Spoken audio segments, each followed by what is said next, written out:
महाराज जी हम किसी को धन शारीरिक तरीके से मदद करते हैं, फिर भी जिसके लिए इतना करते हैं उसको हमारी अहमियत क्यों नहीं होती महाराज जी? तो तुम ही गलत हो तो कैसे समझो? नहीं, हम पहले समझो ना, तुम गलत हो अध्यात्म की दृष्टि से। इसीलिए तुम्हें दुख होता है कि लोग मान्यता हमारी क्यों नहीं करते, क्योंकि तुम कर्जदार हो, उसको पैसा दे दिए हो। तुम्हारी ईमानदारी कि उसकी वस्तु उसको दे दी है, तो तुम्हारी बड़ाई क्यों करे, क्यों नमस्कार करे? उसकी धरोहर है, उसको चली गई। तुम समझते हो मैंने पैसा दिया, अगर ईमानदारी से पूछो तो तुमको जिसने दिया उसको उसको दिला दिया क्योंकि उसका था। अगर तुम्हें फिर मिलना है तो वापस आ जाएगा, नहीं मिलना है तो राधे श्याम। फिर आपको थैंक यू क्यों बोले, क्यों प्रणाम करे? तो दियम वस्तु गोविंदम तो भी समर्पे। हम आपको 100 रुपया दें, परसों आप हमको 100 रुपया दे दें, हम आपको धन्यवाद बोलेंगे क्या? अरे भाई मेरी चीज है, मेरे को प्राप्त हो गई। ऐसे ही भगवान ने आपको वस्तुएं दी है, भगवान ने आपको बुद्धि दी है, भगवान ने आपको धन दिया, भगवान ने आपको बल दिया। अब व्यवहार में भगवान आपके द्वारा परोपकार करवा रहे हैं। आपने किसी को दिया और वो आपसे मतलब ही नहीं रख रहा, तो आपको मानना उसकी धरोहर उसके पास पहुंच गई, वो हमसे क्यों मतलब रखे? इसका विधान परमात्मा जानते, हम तो जानते नहीं। तो हमको इस बात से संतोष करना है कि भगवान ने मेरे द्वारा जो कर्जा था वो दिलवा दिया। अगर मेरे को वापस मिल जाता है तो भगवान की इच्छा थी इसमें। वो कहा है वो भगवान की संपत्ति, मेरी नहीं है। आप मालिक बन जाते हो इसलिए आप परेशान हो जाते हो। आप मुनीम बन जाओ अभी सुखी हो जाओ। मालिक की वस्तु है, वो वापस करवा ले या वह उनको दे दे, उनकी बात है। तो दियम वस्तु गोविंदम तो भेमेर समर्पय। हमसे गलती होती, दुख तभी होता है जब हमसे गलती होती है। हमसे गलती हो जाती है कि हम दम बड़ी मेहनत से रुपया कमाते हैं, उसको आवश्यकता हुई दिया। मतलब इस बात में थोड़ा तो एहसान माने, कृतज्ञ तो थोड़ा बने। वो आदमी कृतज्ञ नहीं हो रहा तो हम परेशान हो गए ना, उसके प्रति द्वेष हो गया, हमारा हृदय जला। तो हृदय जला मतलब हमसे गलती हुई। अगर वही हम सोच ले कि भगवान की बड़ी कृपा है, किसी जन्म का कर्जा रहा होगा, निपटा दिया, जय हो प्रभु, तो दोबारा उसकी तरफ इस बात से हमारा मन नहीं जाएगा कि वो हमको नमस्कार करे, या थोड़ा तो यार कृत्यता का कि भाई हम आपके कृतज्ञ हैं, आपने बड़ी समस्या में हमको धन दिया, नहीं बोलेगा वो। इसीलिए अध्यात्म की जरूरत है, दुख से बचने के लिए अध्यात्म की जरूरत है। अगर वापस दे दिया तो भगवान की तरफ देखो कि आपकी इच्छा कि आपने पुनः, आप मुनीम हो, मालिक के खाते में जमा हो गए तो बड़े आनंदित रहोगे। मालिक बन जाने पर समस्या हो जाएगी, और आप मालिक हो नहीं। देखो ना, आपने शरीर रचा है, ना संसार रचा है, आपको जहां जैसे भेजना है मालिक भेज रहा है। अगर ये बात समझ में आ जाए, मालिक के हो जाओ, तो गृहस्थी में रहते हुए संत हो जाओगे। संत का मतलब क्या? जो तुम्हारा बुरा चाहे उसका भी मंगल करना, जो तुम्हारे गाली दे उसके लिए भी मुस्कुरा देना। अब ये बहुत बड़ी क्षमता की बात होती है। तो हम क्षमता विचारों से लाते हैं, हमारे अंदर सब क्षमता है, वो विचारों से आ जाती है, और विचारों से ही हम कमजोर हो जाते हैं। देखो कितना हम दूसरे पर कितना, कि वो हमारी तरफ देखकर एक बार भी ऐसा नहीं किया अब हम जल रहे हैं। और सही पूछो तो ये दोष हम में है।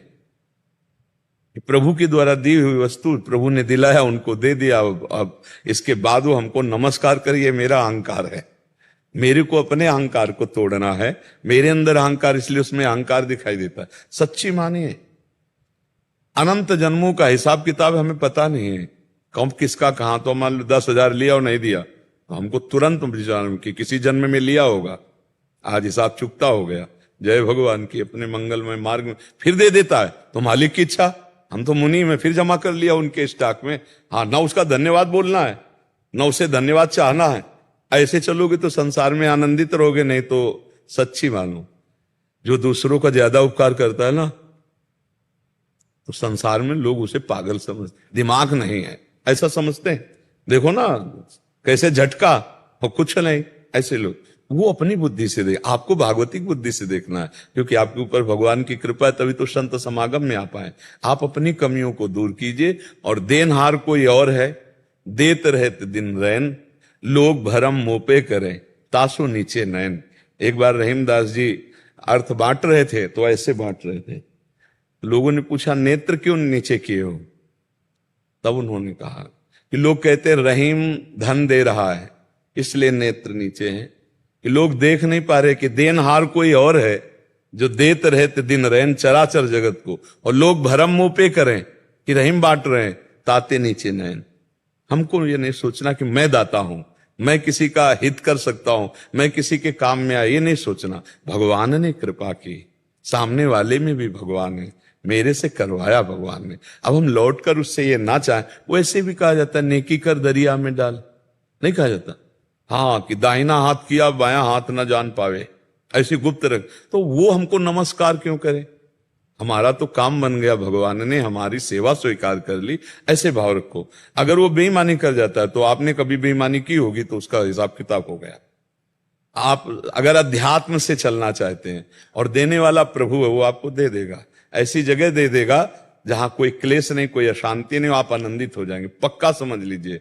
जो इन लड़ाई झगड़ों में फंस जाता है, इन बातों, वो जलता रहता है दिन भर, शोकित रहता है, बार बार उसकी स्मृति आएगी, वो जलाए। अध्यात्म नहीं, जलन से बचन के लिए है। कोई अपमान करता है, कोई उपहास करता है, कोई निंदा करता है, आप बहुत प्यार करते हैं, वो आपके साथ धोखा करता है, आपको बचना है। वो धोखा करे पर आप सत्य चलो, क्योंकि उसके अंदर भगवान बैठे हुए हैं। वो भगवान मेरे को जो दिलवा रहे हैं, अपमान, निंदा, तिरस्कार, कहीं ना कहीं मेरा मंगल हो रहा है, कहीं ना कहीं मेरी धुलाई हो रही, मेरी सफाई हो रही, मैं पुष्ट हो रहा हूं, मैं भगवान के योग्य बन रहा हूं, मेरा हृदय भगवदानंद के योग्य बन रहा है। ये बात जल्दी समझ में लोगों की नहीं आती। लोग ऐसे प्रश्न कर देते हैं कि एक बार अगर हम गाली सह गए तो 100 बार देगा वो। नहीं, गलत सिद्धांत। उमा क्षमा सापोते भारी, अपने कर्म जाय अपकारी। एक गाली दिया तुम, 2 गाली दिए तो तुम कमजोर बन गए, एक गाली दिया मुस्कुरा के चले गए, उसके थप्पड़ मारने वाला तीसरा ऐसा आएगा कि जिंदगी में गाली नहीं दे पाएगा। उमा क्षमा सापोते भाई, तुम निकलो, भगवान भेज रहा है, उसकी व्यवस्था भेज रहा है। थोड़ा समय लगता है, हमारे मालिक का बहुत हिसाब किताब लंबा है, तो समय थोड़ा लगता है, लेकिन जिस दिन मुकदमा सामने आया तो फाइनल में रंच मात्र भी देर नहीं होगी, आप ये समझ लो, कहीं धोखा नहीं होगा। इसलिए विश्वास करो, जो तुम्हारा अपमान, जो तुम्हारी निंदा, जो तुम्हारी अवहेलना कर रहा है, वो तुम्हें पुष्ट कर रहा है, नष्ट नहीं कर रहा है, तुम्हें बलवान बना रहा है। हम लोग विरोध करके नष्ट हो जाते हैं। अगर विरोध ना करें तो अपमान, निंदा, तिरस्कार, ये विरोध, ये हमको भगवान के समीप पहुंचा दे, हमें बलवान बना दे। सच्ची मानिए, सच्ची मानिए, शुद्ध शरणागति और भगवत प्राप्ति के लिए जरूरी है अपमान होना, निंदा होना, तिरस्कार होना जरूरी है। इसलिए भगवान कृपा करके देते हैं अपने भक्तों के जीवन में, तभी वो ऊंचाई पर चढ़ पाते हैं। तो आप उसे कृपा मानो। आपके साथ धोखा हो, छल हो, अपमान हो, निंदा हो, तिरस्कार हो, आप उसे सहें। भगवत मार्ग में शुद्ध आपने नहीं किसी का हित किया तो आपके ऊपर भगवान की कृपा होगी और आप उस परम तत्व को प्राप्त होंगे जो रुपए पैसे से नहीं मिलता। ये तो सब यहीं छूट जाने वाला है। इसलिए अच्छे विचार वाले बनो, सहनशील बनो, कमी अपनी देखनी हमें, सच्ची मानिए। परमार्थ में सामने वाला हमारे साथ बुरा कर रहा, 100% प्रतिशत दिखाई दे रहा है। अब हमको अपने में देखना है कि जो वो कह रहा वो है कि नहीं। अगर नहीं है तो हमें प्रसन्न हो जाना। गुस्सा का कोई सवाल ही नहीं बनता है अध्यात्म में सवाल नहीं बनता। गुस्सा तब होने चाहिए 2 पर, या पुत्र है या शिष्य है, उसके दोष दर्शन करो और उसके दोषों से उसको बचाने के लिए वो गुस्सा दिखाई जाती है। पुत्र या शिष्य, अधिकार है दोष दर्शन का। यदि दोष दर्शन उसके नहीं करोगे तो तुम गुरु किस बात के। दोष दर्शन करके अपने पुत्र को गुणी नहीं बनाया तो तुम पिता किस बात के। इसलिए अधिकार दिया गया टीचर को, गुरु को, पुत्र को, पिता को, कि अपने अपने जनों पर दोष दर्शन देखो कि कहीं कोई दोष तो नहीं है, नहीं तो अन्य 2 लोगों के दोष दर्शन नहीं करने। अन्य अगर गाली भी दे रहा है प्रणाम, लेकिन अगर शिष्य है, पुत्र है, अपना परिजन है, उसमें कोई कमी है तो उसको दूर करने के लिए हम दोष दर्शन करते हैं, उन दोषों को सामने प्रकट करते हैं और आक्रोश प्रकट करते हैं कि ऐसे दोष नहीं होना चाहिए, ऐसी गलती। ये अपनापन है, ये प्यार है। संसार जानते हो, प्यार मुंह चुपरी को समझता है। अगर साधु डांट दे, पिता डांट दे तो उसका अत्यंत प्यार होता है। वो अपने पुत्र को, अपने शिष्य को नष्ट नहीं होने देना, इसलिए वो डांट रहा है। अच्छा, संसारी पुरुष क्या समझता है कि जैसे माला पहना दे, चुनरी पहना, बोलो बहुत प्यार किया हमको, ये तो बाहरी है। डांट दिया, आज के बाद कभी ऐसा नहीं होना चाहिए, ये है प्यार। संतों का प्यार क्या है? आज के बाद हम कभी बुरे आचरण नहीं कर सके, आज के बाद हमारा कहीं मन कुसंग में ना जाए, ये कृपा है, ये प्यार संतों का मिलता है। तो बाहरी दुलार है, संसार का है, तो वो प्यार सच्चा समझना चाहिए। तो हमें किसी पर दोष दर्शन नहीं करना, हमें क्रोध नहीं करना, हमें अपने को सुधारना है, अपने जनों को जहां तक हमारी पहुंच है वहां तक हम सुधार